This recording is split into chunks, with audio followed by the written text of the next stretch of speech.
this is Raina Campbell, your Chief Dream Driver, and welcome to the No Parking Podcast, where through conversations and discussions with creators like yourself, we'll find interesting approaches to help you take your dreams out of park, put them in drive, and ride towards success. Hey Dream Drivers, welcome to episode 63 of the Dreams and Drive podcast. Today our guest is writer, influencer, and entrepreneur Necole Kane. You may know her from her celebrity gossip blog, Necole Bitchy, that she shut down in 2015 in order to transition into running Exo Necole, a women's lifestyle and empowerment platform. This episode is brought to you by Curly Clips. Do you have curly or afro textured hair and are looking for a great, versatile, protective style? I recommend that you try Curly Clips premium clip and extensions. I'm obsessed with their kinky blowout texture and have currently been rocking that one and loving it. So if you want to try it, be sure to visit curlyclips.com and use offer code DREAMDRIVER for $15 off your first purchase. So guys, this episode with Necole is special. She talks about how she was able to transition from a lifestyle that was literally killing her and draining her to one that gave her purpose. But it wasn't easy, and I think there's so much that we can learn from hearing Necole's story. No matter what stage you are at in your journey, your wealth will lie in your health. Necole shares how she was able to press reset on a life that had defined her for over 8 years. There's so much that we touch in this episode, so I encourage you guys to listen to the end. The part of the interview that really spoke to me the most was Necole being transparent about the pain that she really had to push through these past few years. And a lot of times we don't really talk about that, and Necole opens up about some really personal things and important moments in her life, such as, the time she spent with her mother during her mother's last days, how she was really able to find herself once again, and we even get nitty-gritty about what it really takes to build a blog, business, or a brand. This dream driving journey isn't always pretty. Know that you're not alone, and know that prioritizing your health and wellness will lay the foundation for your success. One of the books that Necole has been reading lately that has been helping her to put her health first is Gillian McKeith's You Are What You Eat, and we're going to be giving a copy of that away to one of you guys listening in. And to enter, all you have to do is go to dreamsanddrive.com/win. That's dreamsanddrive.com/win. Fill out that form there and you will be automatically entered. So make sure you guys go out and check out that page and enter today. So before we get into the episode, make sure to remember, if you want to tweet your favorite moments from the show, follow us on social at Dreams and Drive. We're across the board: Facebook, Instagram, or Twitter. And you can also use the hashtag Dreams and Drive. Engage, you guys. It's so fun to go in and see what everyone's saying about certain episodes. So this episode has a lot of knowledge, a lot of insight shared. So I would love for you guys to spread the word on social. If you want today's show notes, just go to dreamsanddrive.com and click on episode 63. I hope you guys enjoy. Thanks once again to Necole for sharing your story. I appreciate it. I appreciate you all. And let's get into it. Hi, Necole. Thank you so much for being on this episode of Dreams and Drive. Thank you for having me. So, Necole, I love to start our interviews with this question because I think it's a good point of reflection. What inspired you as a child? So if I were to say, who was Necole, the 8-year-old, what would you say? I was inspired by two things. I was inspired by books because I spent my childhood reading books, and I think that is the reason why I was able to get out of my small town, because books kind of open your mind up to a world that goes beyond your environment and what you've grown to know. Mm-hmm. And so that's why I'm such an advocate for it nowadays. We read social media all the time or scroll timelines, but I really have to sit down with a good book at least, an hour or two every night, just to escape and just to extend past the world that I'm living in and be inspired. And then I was inspired as a child by my grandmother. She was the first entrepreneur I've ever known. Mm-hmm. She built a barber shop in her home, and she cut hair all day as a barber. And Your grandmother? Wow.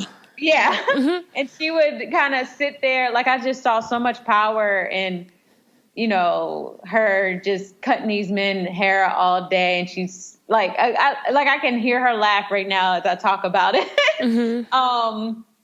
And I think one time I found like an envelope of her money that she made from cutting hair, and it was like stacks. And I was like, oh, that's what I want to do when I grow up. I need to own my own business. Did she ever tell you, like, when you were younger that you should become an entrepreneur, or did she kind of say, hey, work for somebody else? No, I know, like, I think kids, we're very much influenced by what we see on TV. So we might say, oh, I want to be an actress when I grow up, or I want to be a model or a football player, whatever it is. And I think at the time I was like, oh, I want to be a model. And I wasn't even that cute as a kid. No shade. Stop. But anyway, and she's like, no, you're going to get your education. She never really said you're going to own your own business or anything like that, but she definitely wasn't for that model talk either. I don't think any grandmother, unless she was a model herself, was going to be for that model talk back then, right? Right. Do you remember any of your favorite books when you were a child? I vaguely remember Clockwork Orange, but it reminds me of some of the things that we got going on now with the election. Mother is watching. I think it was Clockwork Orange I'm thinking about. What else? Like, I like reading biographies and autobiographies a lot. Color Purple, the book, To Kill a Mockingbird, all of those, like... Those are the classics, yes. Yeah, classics. Of course, I love all them. What was that book, Fly Girl, by... like the hood books? The Sister Soldier, the coldest winter ever. Yeah, my mother called those the hood books. Like, no, Rihanna. I remember I used to have to sneak, because I have an older sister who's 4 years older than me. So she used to, like, when I was in middle school, she was in high school. So she would get all the good books and I would have to read it and then sneak it back on her bookshelf and then pretend I didn't know what they were talking about. So I remember those. And remember, what was the book Precious? Wasn't that a book at first? I don't know. I don't think so. Okay. I don't remember Precious, but I know all those, like I said, Fly Girl and all those books. Through all of them. One of the things that I think is really interesting to kind of reflect on too is the whole idea of our voice, right? When do you think you really found your voice as a writer? Just because, I'm assuming that because you like books as a child, you also love to write as well. So how did you really hone that voice early on? It's weird because I never looked at myself as a writer. Like, I know my mom, when she was cleaning out my room, she found like all these little half-written books that I had wrote, like, before I had a computer. They were handwritten, chapter 1, chapter 2. But I never really considered myself a writer. Even when I became a blogger and I started growing as a blogger, all those all those typos and grammatical errors I had in my blog posts, I just knew how to write in a way that you could, it sounded like it was coming from one of your girlfriends. And I think it was very relatable for people, not only the way I communicated, but how transparent I was, so they felt like they was reading a diary of someone for a long time before my blogs became popular. And once, things become popular, you got people coming up to you, oh, I read, they know everything about your life. You start sharing less because you get creeped out by it. Or every time I write something, it's like, who is going to read this? And it's changed my whole writing style. Definitely. And maybe this will be a good segue into giving our listeners, people who don't know, Necole, before launching Exo Necole, you launched the celebrity gossip blog Necole Bitchy, and that was kind of where you were able to really build your brand and what a lot of people initially have known you for. So maybe you can tell our listeners just the Cliff Notes version of the Necole Bitchy story and the moment that you realized, and maybe lead us up to that moment where you realized that this was no longer for you.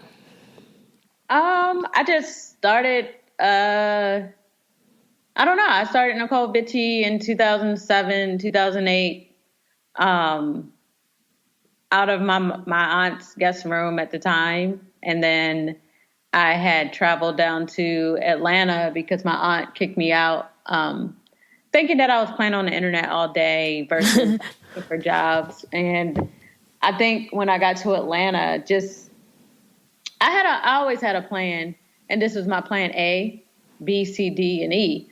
Like, this has to work because I'm not going back to corporate. I remember I was living in New York in 2007, sending my resume everywhere. I mean, Diddy's assistant, Tyra Banks' assistant, every record label, and I was getting interviews because I had a great resume.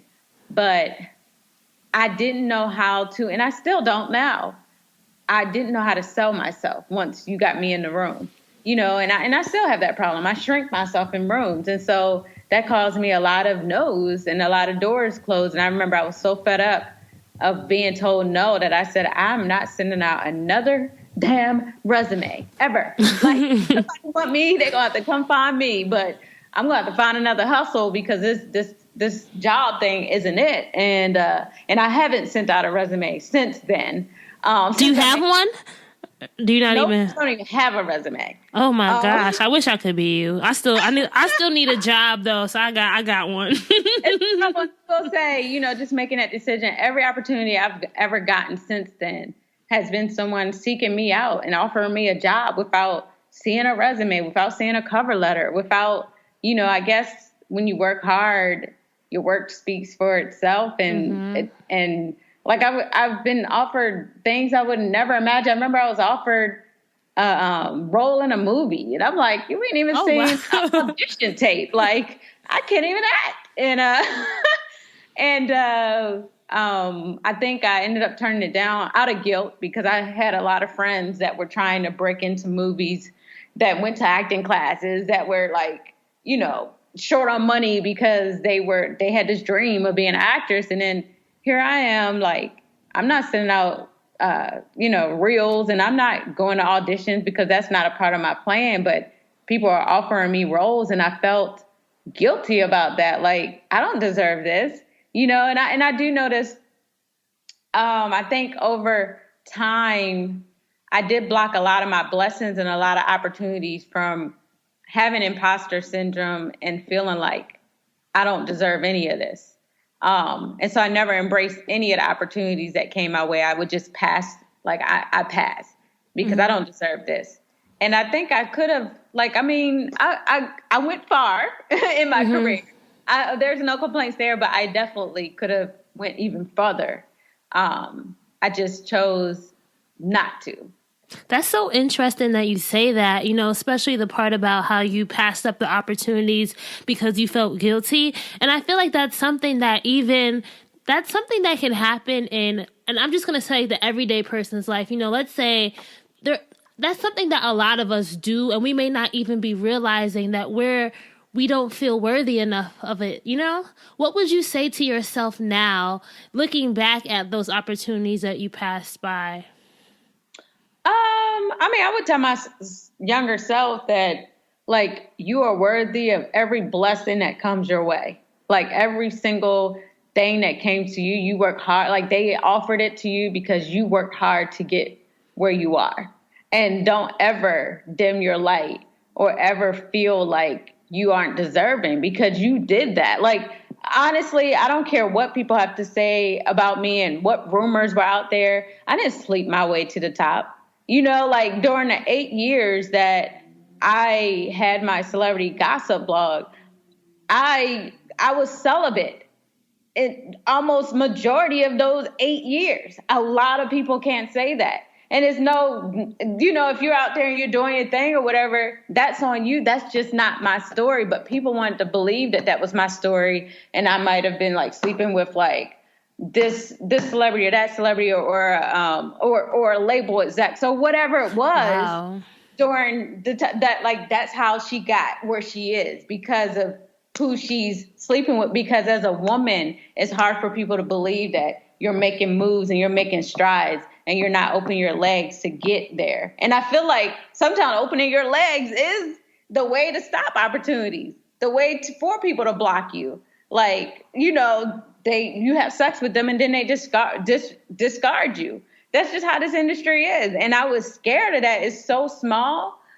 I was scared of being discarded in that way by people. And that's what made me keep my damn legs closed. And also just trusting people too. Like, it's a lot of stuff that's involved once you do open those legs. It's just not pleasure when you think about it. There's so many risks. There's so many. Like, so many people could have put me on, like, imagine just sleeping with the wrong person. They putting you on blast the next day or week or whatever. Like, I can't say that, like, it was the whole 8 years, but it was the bulk of that 8 years because I was terrified. It's funny because this girl hit me up today and she wants to do an interview with me and it's sex positive. And I responded to her and I said, girl, I'm going to tell you, it's not going to be the most juicy interview. It might be quite boring because first of all, I did not date during I have not had a serious boyfriend in my adult life. Mm-hmm. And I believe, basically I haven't had a serious boyfriend, period, in the years I've been living. So it's just so much that I have to learn and I haven't experienced. And so I just don't have a really good juicy story to tell someone that might want to interview me on sex and positions and twerking it and getting on a handstand, I don't know, doing splits on the D. I don't have You know what's interesting? I think I was listening to your interview with Myleik where you talked about how during those days, your Necole bitchy days, looking back, you kind of felt like you were frozen in time. Like there was so much that you didn't get to experience because of how much you invested into the brand. I will tell you, when I shed myself of Necole bitchy to persona, because it was very hard to date because, first of all, people in the industry are scared because they're like, she's going to put me on. Like, I've had men make, it was a joke, but I don't take it as a joke when, we might be in the middle of an intimate, like, kissing or whatever it is. And then you say something like, do I have to get you to sign a confidentiality agreement? Oh, my gosh. That's just a turn off. Like, stop. Back up. So I would get stuff like that, or people just not wanting to, like, even date me because I was a gossip blogger. And there's a stigma, and I understand it. There's going to be a stigma that comes with someone that gossips, period. Mm-hmm. Like, no matter how much I would try to dissociate myself with the brand, or, I no longer write on the site anymore, I'm just managing it or whatever, I'm still Necole bitchy. I'm still known as a gossip blogger. We still tell people business on the site. That's just going to follow me everywhere I go. So that had a lot to do with me, like, not really dating a lot, because the proximity rule plays here. You're going to date who you're around. And if I'm around industry people all the time and they're scared to date me, there's no one to date. And then regular guys, they felt very intimidated by the following, that just you're around celebrities a lot. You're interviewing male celebrities, so it was just so many things that came with that. But where I'm going with this is when I shed myself of that personality, that first year, I got myself on some dating apps. So this is the XO Necole years. Yeah, this is, yeah. I got me a matchmaker. I was proactive. And that first year, right after I left my website, I dated more that 1 year that I probably dated my entire life. And yeah, it was a really good year for me. And it's something you deserve too, right? Like, because you're really able to, you can date and not have to think so much about what other people are thinking or how might this how might that be perceived and everything, and just really work on figuring out what relationships mean to you. I was dating, like, I would go into it dating like regular guy, like, as I date outside the industry. I'm in Arizona. So a lot of people from first look didn't know who I was. And so I would introduce them to that later on, or they would find out, but they didn't walk into it with any like, with any judgments of who I was. I had a fair chance from the beginning. Like, I'm this regular girl. They like me for me, they don't know all the other stuff that comes with me. And it was amazing. It was definitely amazing. You know, let's talk about that day where you sent out the letter saying that you were shutting down the Necole Bitchie site. Do you remember how you felt that day? And, what was going through your mind, you know? Man, let me tell you. Like, I had wanted to type that letter up a week prior. Because, those 2 weeks was the BET Award followed by Essence Music Festival. And this is 2015, right? I just want to make sure I have the timer. And I was like, okay, if I bow out before this BET Award weekend, they're going to be real mad. Like, they're going to be pissed. Who's they? They, the people, the readers. Okay, okay. So I was like, let me bow out, after the BET Awards. But it was hard, getting through that month, knowing, I knew 4 months prior that it was, because what happened, I went to an energy healer. And, that's what Arizona, they have, energy healers, they have psychics, mediums, them things, things like that out here. And I just knew that the energy in my life, 99% of the negative energy in my life and how I felt, my depression, my anxiety, every single thing pointed back to my website. And I think the eye-opening thing for me was I had just got back from Dubai in January 2015, and I had went to a hair loss doctor because I was losing hair about a minute. And they ran a test on my scalp or whatever, sent it off to a lab and everything. And when it came back, it showed there was nothing making my hair fall out except for stress. The guy was the doctor tried to refer me to a therapist. And I remember him saying, and this is the second or third day of January in 2015. I remember him saying, you may need to think about another career.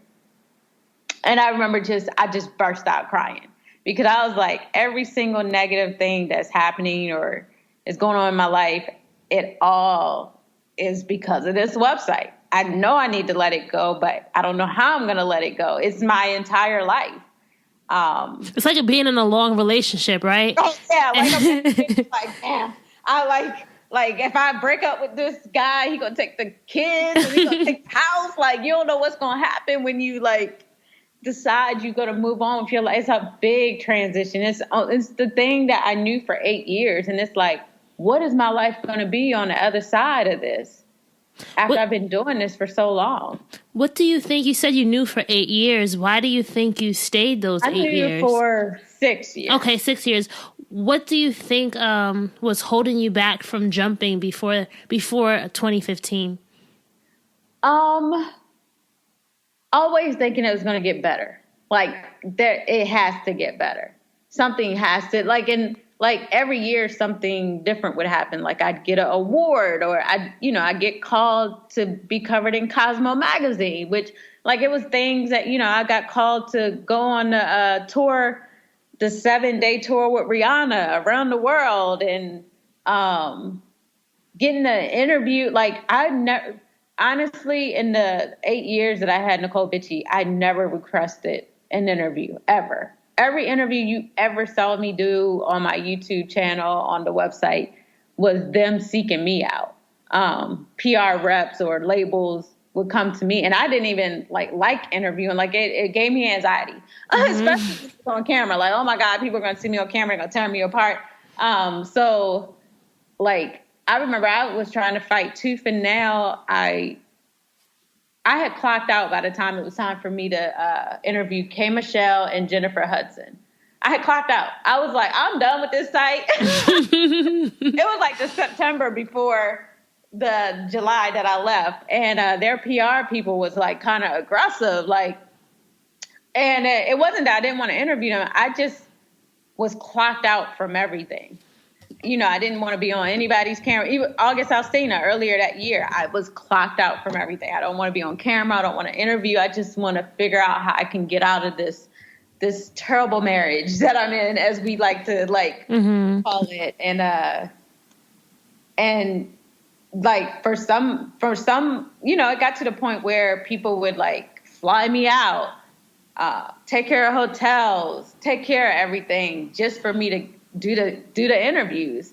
So that's how much clout, like, it got to the point where I had so much power, I didn't even know what to do with the power. Like, it was so much, Mm-hmm. And was that really what you wanted, Because sometimes you think you may want it, but then realizing it, you're like, I don't really want this type of life, Yeah, I felt like I remember, like, I had no idea. Like, I would just sit in a house working on my blog, so I didn't know how much impact that Necole Bitchie had in the culture and on people until I would have to take a trip to New York to go to an event, or I think I went to a Vibe party one time during the Grammy Award weekend, and there was a line, you might as well say around the block, of people that just wanted to talk to me, like PR reps and managers, and it was an exclusive party, like an industry event. But I had a friend with me, and we thought we was about to go, kick back, have some drinks, and kiki in the corner, and I had this long line of people who were just, hey, Necole, my name is this. I represent this person. Would love to see you about getting them on the site. Like, and one after another, when that person would leave, the next person would come out, hey, Necole, like, I would love to, like, do it. If you guys could do a story. And my friend that was with me was so overwhelmed by it all. Like, wow. Like, it was a lot. It was a lot. And like I said, I wasn't prepared for that type of power. Mm-hmm. And it got to, like I said, anyone that was Black, that was looking to reach a woman audience, minority woman audience. If they were releasing something, you got to get it on Necole Bitchie as one of the sites to go to. You have to.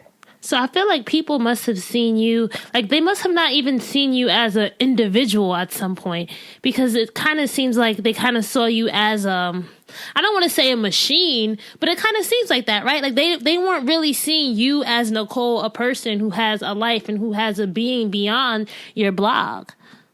No, not at all. And I sometimes, like, that gave me anxiety going to events or public events. I had extreme anxiety or even meetings, because you always know that they're expecting a version of you that isn't you. Like, I think people expected me to walk in a room and be Wendy Williams, be a little bit outspoken, a little in your face. And I'm very quiet and laid back and very, like, my name was a contradiction to who I really was. And so, I don't know, I just dealt with a lot of anxiety, a lot of panic attacks, mm-hmm. a lot of stress during those 8 years. So that goes back to the whole, before this interview, we were talking about things that we can discuss. And you brought up the theme that I think is so important, is that our wealth really lies in our health, right? When you launched XO Necole, what steps did you take for yourself so that you didn't repeat the same, those same mistakes that affected you emotionally and spiritually with Necole Bitchie? Well, it's funny because the day that I launched it was really my birthday, which mm-hmm. was a few weeks after I launched XO Necole. I remember walking through my parking garage and I was crying. Like, if someone saw me, they would be like, what's wrong with her? Like, mm-hmm. I was crying my eyes out because here I am turning another year older. I didn't have any kids. I didn't have a husband. I didn't buy property because during those 8 years that I had the celebrity gossip site, I moved probably once a year. I bounced around cities. I was in New York, LA, Miami, Atlanta. And when I look back, I could say I could say that I wanted to experience different cities, but really I was moving out of fear. Like, I've had private investigators show up at my home before, or I remember I had went to a BMI award and I was there with my makeup artist and she got a call and she was like, girl, we got to go. And I'm like, well, for what? And she's like, I'll tell you later. Let's go. And come to find out, like, someone had called up to my office that I shared with my publicist at the time in New York. And they were like, as soon as I walked out, she got the call and they were like, tell Necole she's dead. Oh my God. What? So I have to deal with always looking over my shoulder. It's anyone, like I think the first time Floyd Mayweather saw me in a party, it was in DC, and he was shocked that I was by myself because the people I was with they had wandered off somewhere. So I was somewhere alone. He was like, what are you doing out here by yourself? Like, do you know what type of sight you have? And I'm like, I'm good. Like, but that's the reality of it. I moved a lot and I lived in a lot of secure buildings that my friends would call Fort Knox because I lived in fear. I felt like, and I didn't like living like that. Like, that's not who I am. And, and so going back to how I was doing things, the first few months of running XO Necole, I had, we were doing entertainment stories alongside the like beauty, fashion, travel, etc. Because that's just what I subconsciously went back to what I knew. And I had like 4 editors of the site. I had like maybe 40 contributors, like just quadruple the stress of Necole Bitchie, right? Paying them all too, right? You said that earlier in the early days. Yeah. And paying them all from my own pocket. Because at the time, the site is a new site. We don't have advertisers. We're trying to court them right now. And I remember going to the energy healer again and her saying to me, you just went and duplicated everything that, like, all the stress you had from your old site. You went and duplicated that stress. And that's like what we do subconsciously. We find comfort in chaos and we continue to run back or repeat cycles.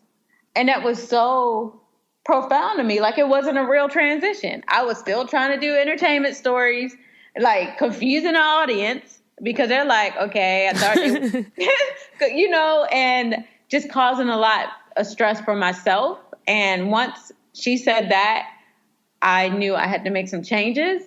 Because, it's not a real transition if you're going to have all this stress and you're going to have all these writers and you're going to have all these people. You got to figure out how they're going to, take care of their bills for them.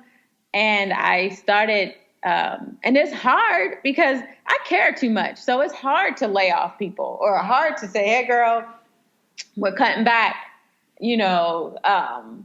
But, yeah, I started cutting back on everything. Did you have those conversations yourself with the people, or did you kind of have like somebody else tell them for you? I did. I did. Yeah. And it's also interesting because, I think you were saying that this new site was, or the old site was literally killing you. You had this stress, all this stress, you were losing your hair, and you were kind of continuing that cycle with XO Necole in the beginning. So when did the shift happen? And what I want to say is, what happened after the shift, or what did you do in order to start making your health and your self-care a priority? Well, first of all, when it got real bad and I was really stressed out, like, I know like a lot of editors would see that I was not responding to email as quick as I used to. And it's because I peeled back from being online on my email a lot. And I joined a gym. And instead of, and I spent a lot of time at the gym. Instead of that stress, I'm going to be at the gym, y'all. I'll see you when I get back. And that's how I kind of got into fitness, because it was helping to manage. I noticed that I was less stressed after working out than spending the whole day home in the fetal position, trying to figure out how to grow this site. So that's how I kind of first ventured into the fitness thing. And then I started really getting into self-care. Like, I painted my room, colors that were soothing. I got aromatherapy, aroma diffusers, and I would put oils in there, peppermint or rosemary or lavender throughout the day. And that would help a lot. What else did I do? Crystals helped me a lot. And it helped me to get a lot of clarity. So I started practicing self-care a lot more after I realized that I was repeating cycles. And I was like, I cannot, I cannot do that. I'm reading this book called You Are What You Eat. And people would come to this doctor on their deathbed, and she totally changed their diet. And they'd come out of like whatever it was, like, and go back to health. And that's how I know that food and our nutrition is so powerful. It's You Are What You Eat, right? You Are What You Eat. Yep. If you Google it on Amazon, it's a book. It's green. And it's interesting because you also mentioned that you know so many people within your circle that just are going and going and going and never take that time out for themselves. Like you said, you said 85% of the people that you know may skip breakfast, and a lot of them are suffering with health problems. Like, what would you say to that entrepreneur right now who finds herself or himself in that go, go, go mode all the time? Well, yeah, that's one thing I want to say. Just over the last 2 years, I think it's 2 or 3 years. Like I knew this guy, and he like a associate, and he worked for the New York Daily News. And I think he just got a job at CNN, and he died very young, like at the age of 28. It was a health issue. And then Q from World Star Hip Hop, over the last 2 weeks, passed away of heart attack. And when I see things like that, we worked hard, but to work hard and not like Q from World Star, he actually had a TV show coming out. It might be out now, on MTV2, and to work hard and to build something and to have something monumental like that happen, where your blog turns into, or your website turns into a TV show, and not live to see the fruits of your labor, and to die young. Like, it's almost like 50 Cent, get rich or die trying. Mm-hmm. Like, that's it. That type of stuff stops me in my tracks, because I remember at the beginning of this year, I was so hell-bent on moving to Atlanta. Like, I'm moving to Atlanta. That's where my target audience is. I'm going to do events. I'm going to partner with this person and that person. And I'm going to do interviews. And basically, I was about to go back to the chaos, subconsciously, and I sometimes I sit back and be like, did you want to go back to the chaos because you wanted to be relevant? And if you want to be relevant, who are you being relevant for? And the question you have to ask yourself, I think sometimes we allow what people think we should be dictate who we are. And I definitely think I would have regretted my decision if I moved, because it's not time yet, and it wouldn't have been right, and I would have plugged back into that stress that I moved away from and ran away from, and the reason why I left my site. So it's important to me, when I hear of people who pass away young like that, and I know that they more than likely was kind of like doing what I did when I was an entrepreneur: wake up, skip breakfast. Breakfast is the most important part of the day, Probably not drinking that gallon of water we're supposed to drink a day, constipated, all that stuff adds up to health problems very quickly.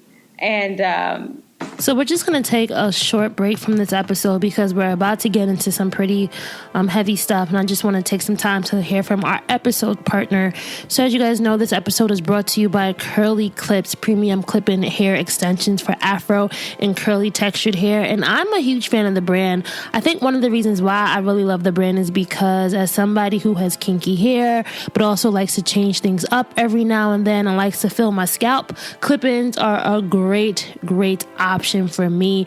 I'm currently wearing the My Kinky Straight Blowout texture and just love how it looks like my own hair.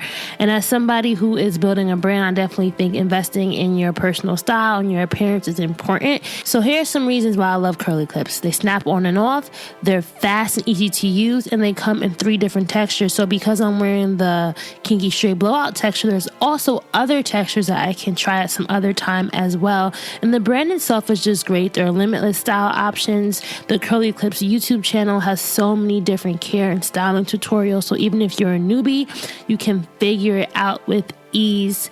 Curly Clips is also Black owned. Dream driver Lana Boone created the brand after she wasn't able to find clip-in extensions to match her natural hair, and you can actually hear her story in episode 13. So overall, I think you guys will like the brand. They have great shipping, great branding, great customer support. Experiment, try something new. So if you want to check out Curly Clips, go to curlyclips.com and use the code DREAMDRIVER for $15 off your first purchase. That's KURLYKLIPS.com. Use that offer code DREAMDRIVER for $15 off.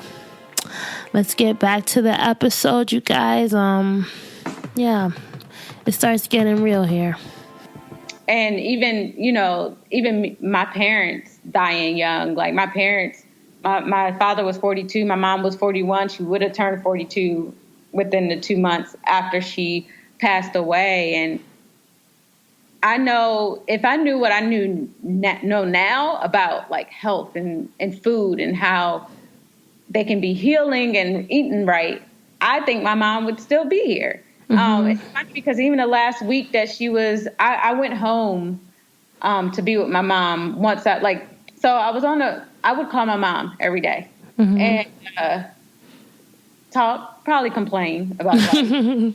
As we all do with our moms sometimes, right? Right.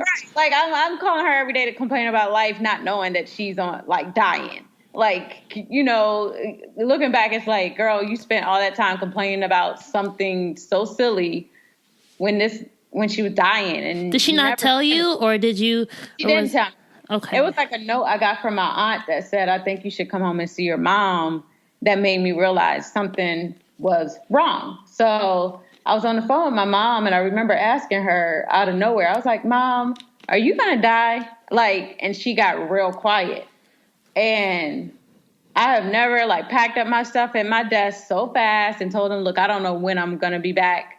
And I drove, I was living 2 hours away I was living in Baltimore at the time, and I drove 2 hours home, and I was like, I'm not leaving here. And by that time, she had already picked out her tombstone. Wow. She already had picked out her tombstone, and it still to this day, I can't wrap my mind around knowing that you're going to die. And preparing. And for my mom, she had got cancer, but she would get rid of it or go through chemo and radiation. It would come back. And then she would go through chemo and radiation. It would come back again. And it's all because of dieting. You eat certain things that feed it and bring it, instead of it could go in remission, but then it comes back. And like I said, if I knew the knowledge I have now, I feel like I could have saved her life. But the last time, which was the 3rd time, she was like, I'm not going through chemo again or radiation. I'd rather die. And so she made a decision to die. And so I went home and saw her, and I was with her the whole time, the last 2 weeks. And I knew it's crazy because if you ever have a family member that has cancer and hospice comes in, they have a pamphlet. And it's the most craziest thing ever, but they have symptoms. So you know how far out you are. If they got a week left, wow. If they got 2 days left because of the things they're doing, exactly what's in that pamphlet. So I would know. And that's the biggest mind fuck, I guess you can call it, ever. No, oh my God, she's 3 days away. Oh my God, she's 2 days. Tomorrow is the day. She's gonna die. Okay, we got a few hours. I remember I was in my bed taking a nap. I knew we're down to the few hours at this point. And I heard her Lord, I hope I don't tear up. Sorry. It's like my first time. I wish I could give you a hug right now. I'm so. But I heard like I'm taking a nap and I heard her like almost like choking up, like, you know, gasping. And I knew like that was it. And I remember running in her room and like I grabbed her hand and she's just gasping and you're just looking at someone dying while you're holding them, but it's nothing you can do, like nothing. And I don't know, I just, you know, held her hand until she just stopped breathing. But that image is something that like stays with you forever. You know, like you just watch your mom die and there's nothing you could do but just sit there and hold their hand. And I don't know, I think like people, like my friends, they never saw me cry. They never saw me break down over. I think I was just so shocked by it all and so numb. And I really think like if you brought up my leaks podcast because she did bring up my parents' death, but at the time I wasn't, I guess, prepared to talk about it. So we kind of like we glazed over it. But one thing she said during the podcast that I think makes so much sense is like sometimes you work through the pain. And I feel like the only reason why I was successful as a blogger, as anything that I, you know, is like I worked through the pain. I worked nonstop and I never stopped to think about my mom's death, losing my father, I lost both my grandparents. I lost all my grandparents. What am I talking about? Like, lost all of them. Like, so I've lost all my grandparents. I've lost my parents. And one of my aunts just, you know, died like within the last 2 years. And it's just, you become numb and I just worked through the pain. And that's how I kind of became successful. Do you ever, I understand I'm sorry, I feel so somber right now, but I understand when you say you work through the pain. I feel like we all have those things where we kind of do become numb of things that have happened to us. Do you ever wish that you would have like stopped or, you know, took some time to really pause from it all? Or do you think that, you know, everything that happened post all these traumatic events really needed to happen in order for you to be where you are now? I don't know. I mean, I feel like when I had the site Necole Bitchy, I just feel like things were moving so fast. It didn't give me time. And maybe it wasn't meant for me to, I don't feel like I was a strong enough person to be able to be, like I spend a lot of time alone now. Like, you know, Arizona, very peaceful, very quiet. I have to spend a lot of time with my shit now, like face like who I really am. And when I left Necole, going back to NecoleBitchy.com, when I left that site, I spent 8 years, like almost 24 hours a day. When I wasn't sleeping, I was working, doing something. And you take that away. I remember looking in a mirror, not even knowing who I was. Like, who am I? Like, you know, and over the last 2 years, I had to get to know me all over again. And I had to finally accept who I was, accept the pain of, you know, it was, I remember this guy reached out to me recently and said, you know, when we were friends, I wish I could have been there a little bit for you more. Just knowing now some of the things you went through. Like when I was living in Atlanta and I felt like I was in an episode of Mean Girls. And so many people were writing bad stuff about me and just treating me mean. And a part of me wanted to be like, it baffled me because they had no idea what I have been through. Losing so many things in my life, you know, and I felt it was unfair. Like, so I don't know. But I'm okay with, it's a time and a place for everything. And I feel like now I'm starting to be embrace my background, embrace that, yeah, I have lost my parents. I lost a lot of important people in my life, and embrace all the pieces of me, the good and the bad. You know what that makes me think of, even in my own life, how sometimes we carry around these secrets that we think we have to hold inside when really we don't realize how many other people are also going through the same thing. Because sometimes when you carry a load in you for so long, it can weigh you down in ways that you never even realize until you set it free. And it also just goes to like the spaces as women where can we talk about these things, and what has society made acceptable? You know, there's certain things that, okay, it's all right to like post a status about it. You know, it's all right to talk about this, but conversations as we as women need to have, or just feel like it's okay to talk about, it's hard to find those safe places for ourselves. And when I'm thinking about like, I think you mentioned this when we were talking via email, just about like, what are we all doing this for? Like, what's the legacy that we're trying to build, and what's really worth it at the end of the day? That's something that I've been contemplating, and like, whose notion of success am I basing my own dream driving journey on? You know what I mean? And yeah. whose notion of success and whose idea of what a journey has to look like am I really basing that on? Because that's just something that I feel like I wish more women knew, that if something happens to you on your journey, you can get through it, and you shouldn't feel like it's going to be your end all be all, you know?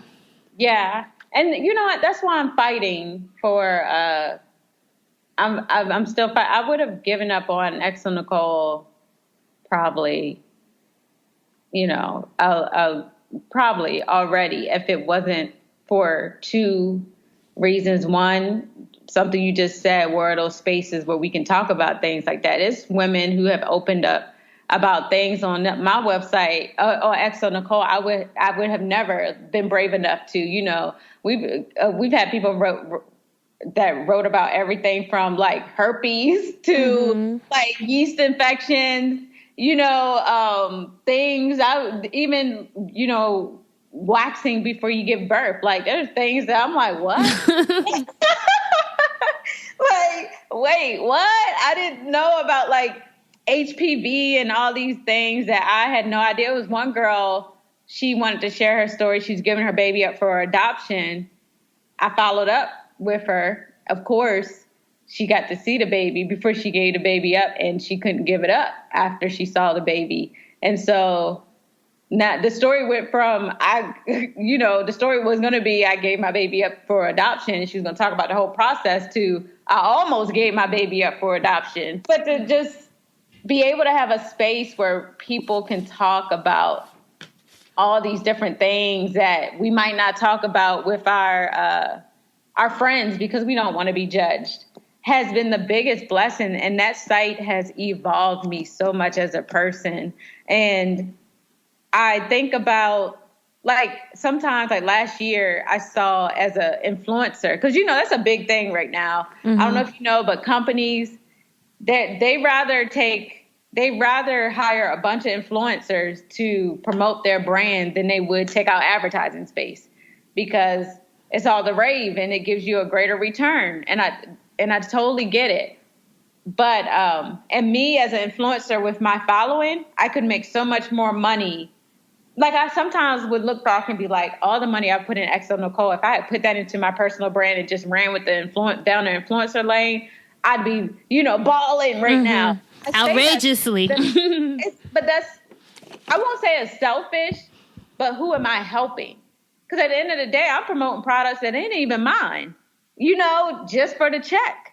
I could very well have a whole social media, Instagram full of glossy, beautiful pictures, because the more beautiful your picture, the higher your following, you know. If you get, like, that's what it takes to be an influencer, to have amazing pictures and to grow, you know, and then of course have a following. Mm-hmm. And I had to stop myself at one point because I was promoting all types of stuff, just trying to make my social influencer money to fund Necole. And I remember in December saying, I don't know what my brand is anymore. And that bothered me. And that's why I told you I was in a very low space in December, because I had jumped into that social influencer lane so heavy because I just wanted to fund my website. But the XO Necole, there's legacy in that if I keep down that path. And it's not going to happen in 1 year. It's not going to happen in 2. It may take 10 years. But I got to keep at it and know what the why is. And the why is because we need those safe spaces on the internet, especially for young Black women, especially 18 to 34. I think Essence does a good job of covering the 35 and up, 30 and up. They got that covered. You know, who's speaking to the 18 to 34-year-olds who, especially the ones that are around 25 and they're just now getting into their career. They're just getting out of college. They're starting their new job. They're trying to figure themselves out. Who's talking to that girl? You know, and that's where we come in. Because you may not realize, well, you know this because you know the mission for your brand, but a lot of people don't realize that your site could really be changing lives. Like there could be somebody reading an article on your site that is motivated to put down the knife or who is motivated to just keep going. So it's just a reminder that for anyone out there listening who feels like this idea that you have is not important enough or there's, it won't affect change. You don't know that. And you may never really know the scope to which it does, but it can, Exactly. And like someone just wrote a post just last week and it said 365 days ago, I tried to commit suicide. She had survived a suicide attempt. They had found her under a bridge. And like you said, you don't know who's first of all the writers and contributors, it's been over 200 people that have shared their story in some type of way. And that's what I like the most about XO Necole. You don't have to be a writer with bylines for us to publish your story. You just have to have a story. And it's like, I built this platform from my old site. Now I'm giving this platform to other women to share whatever they're going through. And I feel there's real power in that. And so to have a platform where women, you don't have to be the best writer. You just have to have a story, can have a voice. That means the world to me. And I have to, any day I wake up and I feel like I'm not on the right path or that's why I got off of social media recently in terms of like being heavily involved, took all the apps off my phone because you get in the comparison game and you got to realize that your path is your path. So no matter what everybody else is doing, like you got to focus on your path that you're treading. And I think now I have a better understanding of what my purpose is here. And I know that again, it didn't happen. It seemed like it happened overnight for people, for Necole Bitchie, but it didn't happen overnight. Like I can't compare XO Necole's first year to 8 years at Necole Bitchie, building that type of clout. You just can't. Like you're doing yourself a disadvantage if you start over and you compare your new project to something you did for 8 years. So what's a challenge that, beyond just growing the brand, what's a challenge that you are facing now with XO Necole and how are you working through it?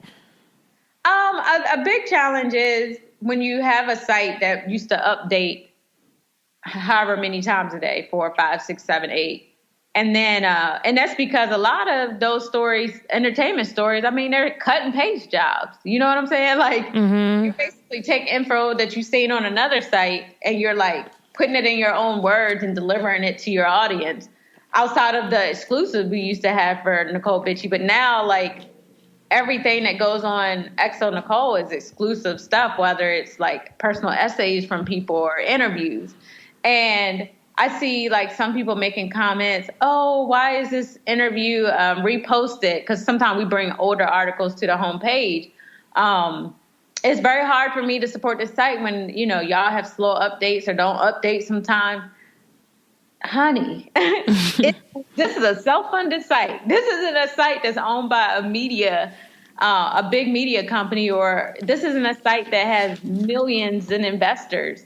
And so it's very unfair that I feel like the site is being compared to like sites that might have like staffs, like I said, like I tried that struggle. I tried to have these full staff, and I, ran out of money in the meantime. And your health is wealth, right? You're not trying to do anything that's about to put you up in that mess or that chaotic state of mind. Not at all. Like the way we're running the site right now is perfect for me. Like I think I said earlier, this is the least stress I've been under probably in my entire life. I'll wake up. I'm not stressed ever. I wake up. I have a good day every day. Like I'm living the life I dreamed about right now in terms of my peace of mind.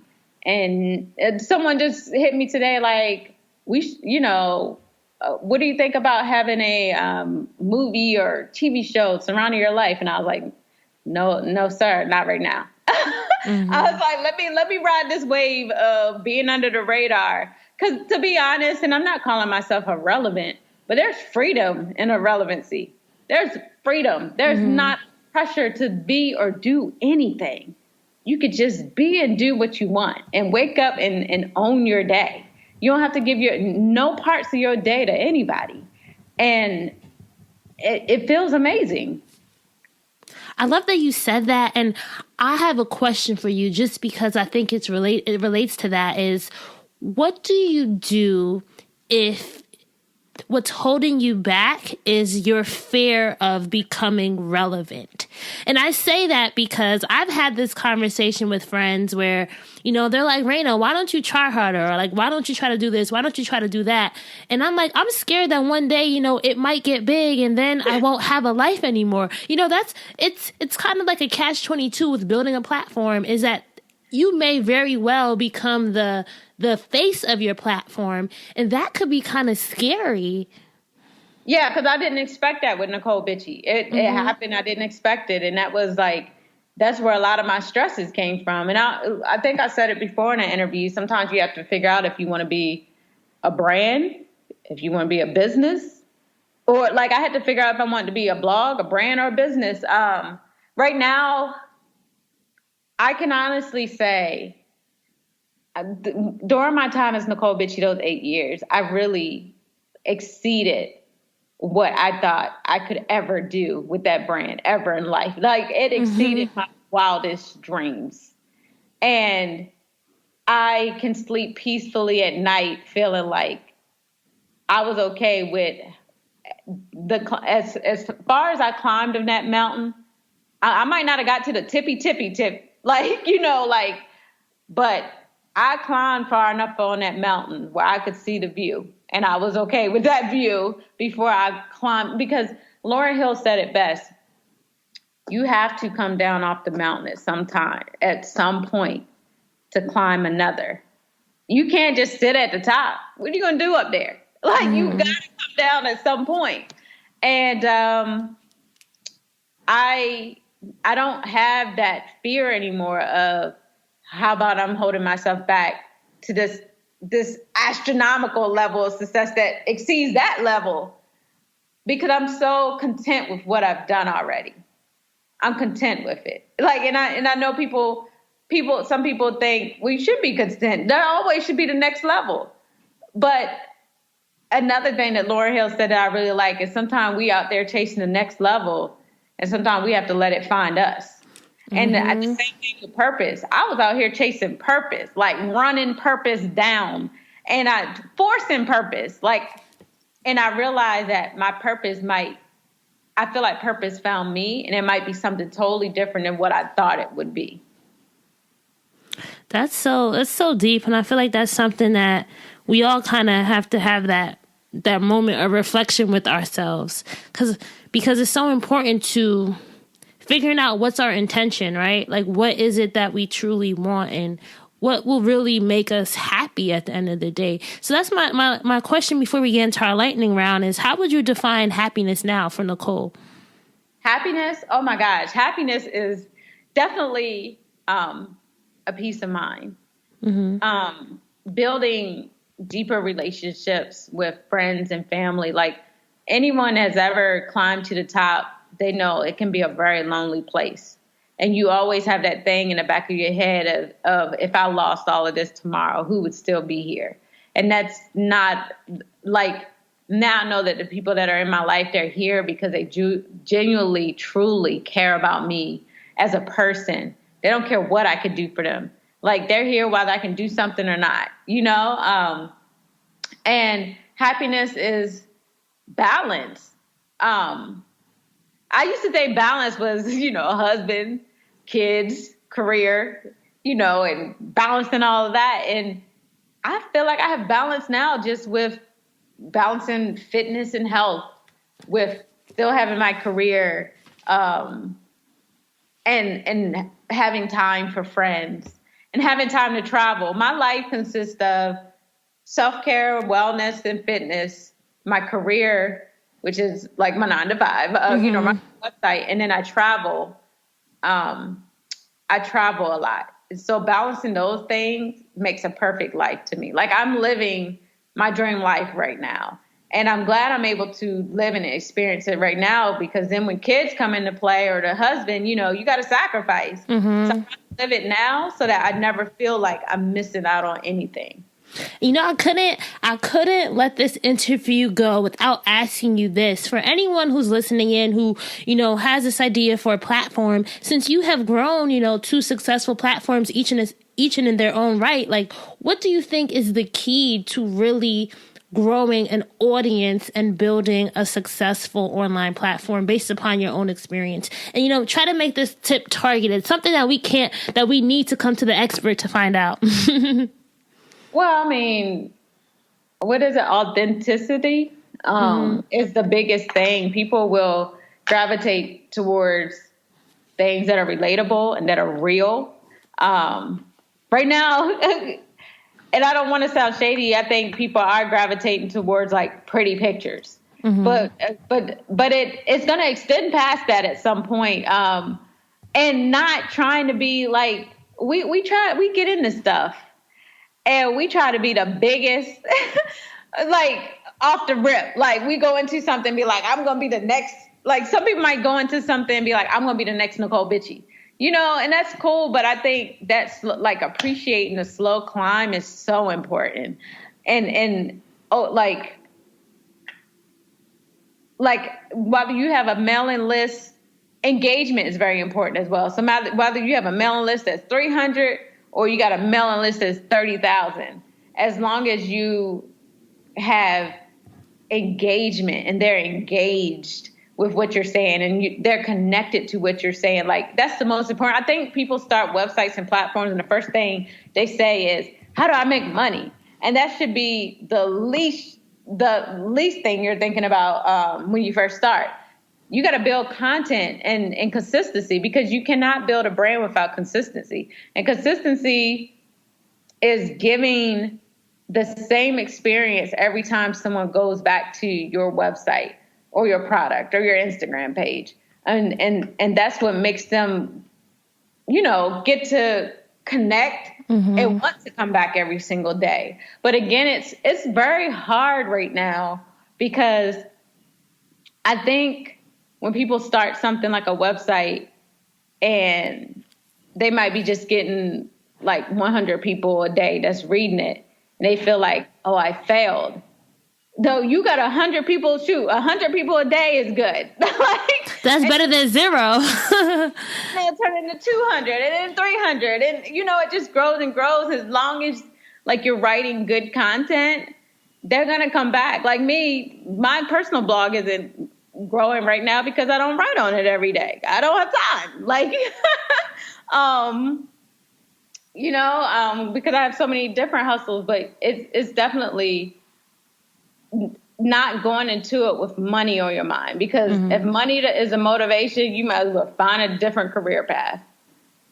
So true. And I think something that we talked about before was also making sure that you have a home for your brand. So whether it be, you know, don't make Instagram the only thing that you have, because if Instagram goes away, then what will happen to your business? What will happen to your platform? So definitely make sure that you're building your own online home. So if you have a YouTube channel, make sure it links back to your website, stuff like that. Mailing list, so you can reach out to your fan base at the click of a button. The thing that makes me nervous about like running things strictly off of like a platform like Instagram is you can't really search content on there. Like if somebody went, I remember Necole, she wrote something about like her Airbnb experience. Now they got to scroll all through my timeline trying to find a picture that they think it was under. Like they can't just search and retrieve it, or they can't Google and retrieve it. With websites, you can. They could put Exo Necole Airbnb, and it comes up what they're looking for. And so that is a very important thing, having a home base for your brand, which in turn is a website. And I think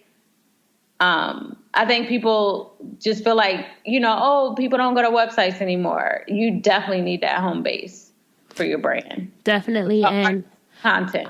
I could talk about this stuff all the time. I don't want to, people listening probably like, oh my God, these two women are just talking. But one of the things, I actually was having this conversation with a friend earlier today, and she was just talking about how one thing also, if you're going to be an online influencer or have your own online platform, is really taking the time to understanding the business structure. So whether that's trademarking your name, making sure you have a business LLC, all the things that will really make your business sustainable in the long run. It may not be pretty, but I would definitely even suggest everyone listening in to invest in learning what those structural things for your business should look like. Because if you have those things laid out in the beginning, it can help you in the long run as your brand grows. Because you don't want to be 1 million followers in and be like, oops, I don't have a tax ID number, or oops, I don't know, all that stuff. Like, definitely make sure you. It's funny because even with me,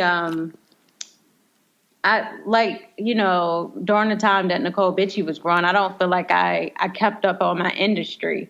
What I had going was working for me. We was making money and I was keeping it moving. And the industry was changing right before our eyes. Like, that's why Mode Media, which used to be Glam Media, shut down abruptly and left bloggers hanging, is because, traditional ad sales were down. People were going more for influencer marketing. And then programmatic marketing was getting big. And if you didn't keep up with the research on that and how to implement it on your site, you're left in the dust. Because it's, now we go, like I just had a meeting. I went to Chicago last Friday.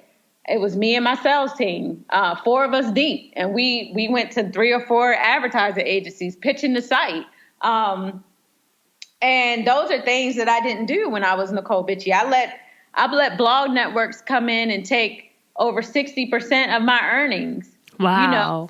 And just put ad tags on my site and not knowing what they were doing and what they were selling and how much they were selling it for. They probably was selling it for, 5 times the amount they would give me. But it made my life easier because I just had ad tags on my site, which most bloggers do that. When I left the advertising agencies, my eyes were not advertising agency, blog network, and started my own in-house sales team. That's when shit got real. It got real. Like, this is a real business now. Like, oh my God, what was I thinking? My life is so like, because it's crazy because, the money will dry up for a second while you're getting acclimated with the different advertising agencies and putting together. Like, I have so many media kits for my brand.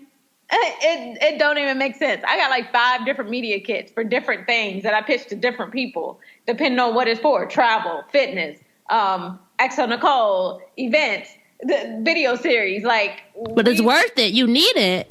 100%.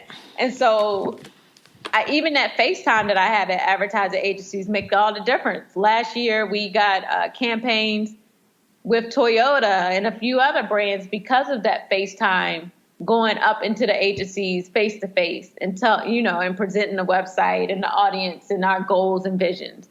And I think that's really important to always keep up to how your industry is changing.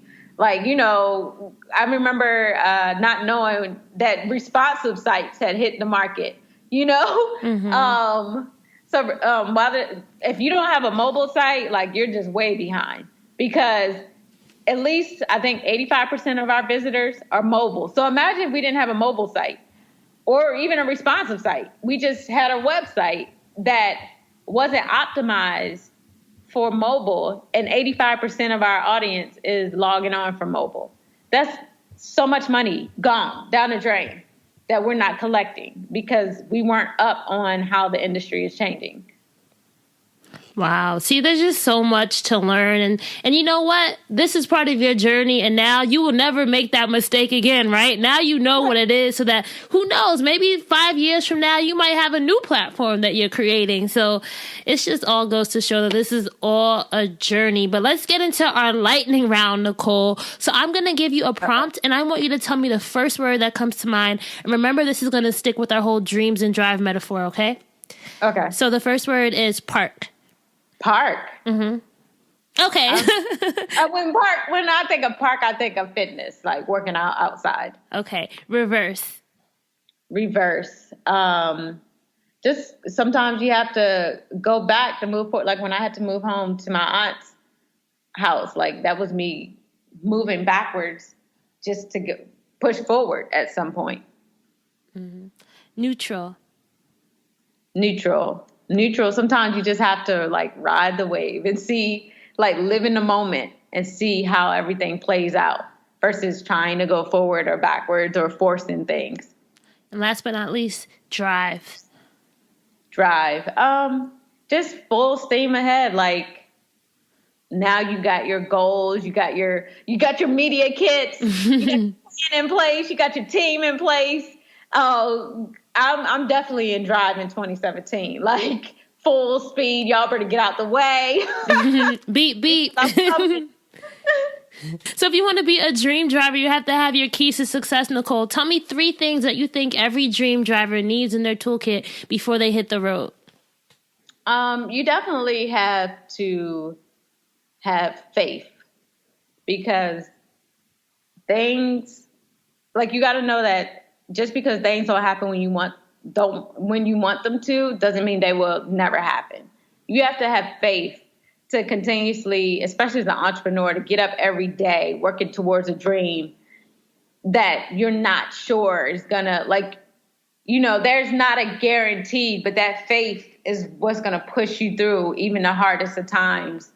A support system. And when I say support system, I mean especially a team.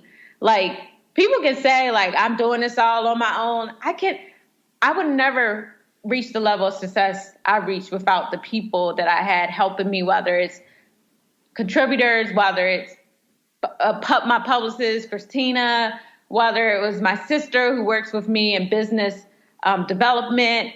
Like, I would have never came as far as I've come without a team. I just wouldn't. Mm-hmm. So my success is their success. And finding good people to help you, that believe in your vision, is going to help you get to the next level, is crucial. And the third one, a plan. Because they say if you fail to plan, you plan to fail. I think in one of your other interviews, it was in our first interview, you mentioned how it takes 3 years, and how at your event, Myleik was talking about how you have to stick it out for those first 3 years. And it's just inspiration, because sometimes, like, I'm a year into Dreams and Drive, and just in 1 year, there's so much that I've accomplished. But sometimes I feel like, oh my God, like, why am I not here yet? Or why isn't this happening? But it's just a testament of hearing your story. It's just like, you have to just keep showing up for yourself and allow those opportunities to come, because they will come when it's the right time, You know what? I practice something called, my friend, I don't know if I do it right, but my friend Raheem was like, have you ever heard of segment intending? I'm like, what is that? He's like, when you like kind of write down, it's almost like you journal out your life before it happens. I'm like, that sounds crazy, but whatever. I'm going to go get a notebook. So I found myself doing my own version, where when I woke up in the morning, I would write down what I wanted to happen that day. Today, I will have my debt erased. Today, I will get a great opportunity. Like, this is an example of something I wrote down like a few weeks ago. And so that day when I said I will have my debt cleared, the debt got cleared. I will be presented with opportunity. The movie producer called me, presented me with opportunity. I will have a good date. I had a great date. And it's almost like putting it out in the universe before it happens. And I feel like when you mentally say, this is what I want to happen, you almost it's the law of attraction. You attract those things. So it's very important, even if you don't do something like that, to write down every month, this is what I want to happen. These are my goals for the month. This is what I want from all aspects, whether it's relationships, whether it's career. And I feel like that's why I walked into 2017 with such a clear head and a positive perspective, because now I feel like I'm in control, and anything that I want to happen will happen, can happen, and will happen. And so I wake up every day with my intentions. Today, this is what's going to happen. Today, I'm going to have a good interview with Dreams and Drive. So that's something I definitely, and remembering that closed mouths don't get fed. I used to get mad because opportunities didn't come my way. And I'm like, you're not asking for the opportunities. Well, thank you so much, Necole. This has been such a pleasure. I feel like we talked about everything in this podcast. And I hope the people listening in also just feel encouraged and know that each of our dream driving stories are unique, but we can make it through. And I have faith that all our journeys will just end positively. And I just want to thank you once again for sharing yours. Thank you for having me. Where can our dream drivers find you online? They can find me. I've changed my brand so that they're consistent across every platform. So they can find me on Instagram, Facebook, Twitter under Hello, HELLO, Necole, Necole. And I changed my brand to Hello Necole just because this is such a new me that started in 2017. And so it's almost like me introduced, hello, Necole, me all over again. I love that. And then they can find me at Exo Necole, Exo, Necole, across every platform as well. All right. Thank you. Thank you. All right, so that's a wrap for episode 63. I hope that you guys enjoyed listening to Necole share her dream driving story as well as her keys to success. If you want to get the book that Necole mentioned in the episode, You Are What You Eat, please enter our Dreams and Drive book giveaway. All you have to do is go to dreamsanddrive.com/win to enter. I am so happy that I had this conversation with Necole because I think there's so many things that we talked about that are important for every dream driver to know and every dream driver to contemplate, whether it be on a personal level or a group level.